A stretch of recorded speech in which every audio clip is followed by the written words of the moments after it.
माही कहीं बालक बिना गोदी लागे सुना भर दी झोलिया हमारे। म्यूजिक डायरेक्टर टुनटुन बाबू सालाहा हाजीपुर वैशाली। अभी सुन रहे हैं बगैवा से डी धमाका को। छठी के परबिया रखला हसेनुरा के लाज हो, रखला हसेनुरा के लाज हो।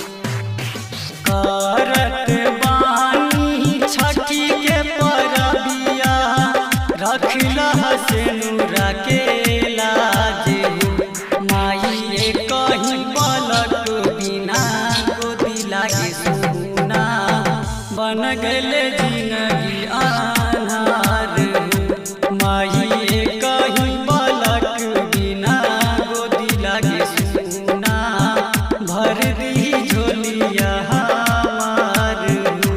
माई कहीं बालक बिना गोदी लागे सुना भर दी झोलिया हमार हो। म्यूजिक डायरेक्टर टुनटुन बाबू सालाहा हाजीपुर वैशाली। इलाका किसी का हो धमाका दिवाकर दीवाना भाई का ही होगा।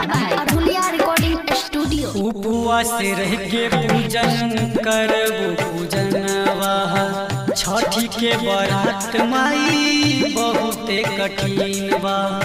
छठी के बरात माई बहुते कठिन बा। उपवास रह के पूजन करबो पूजनवा छठी के बरात माई बहुते कठिन बा। सुननाद गौवा समाज सब ताना मारत बानी हमार हो।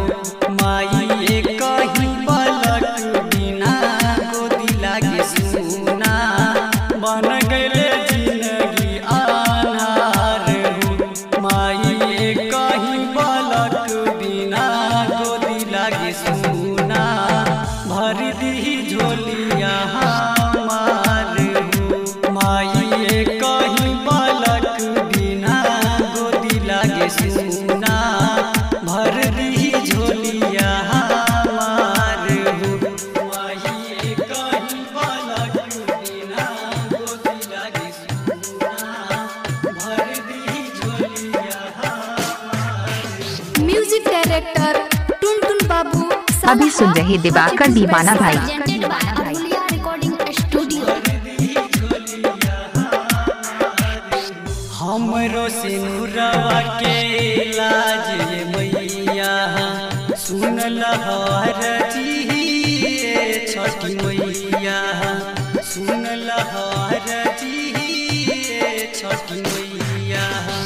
हमरो सिनुरवा के लाज ये मैया सुनल हर जी छठी मैया।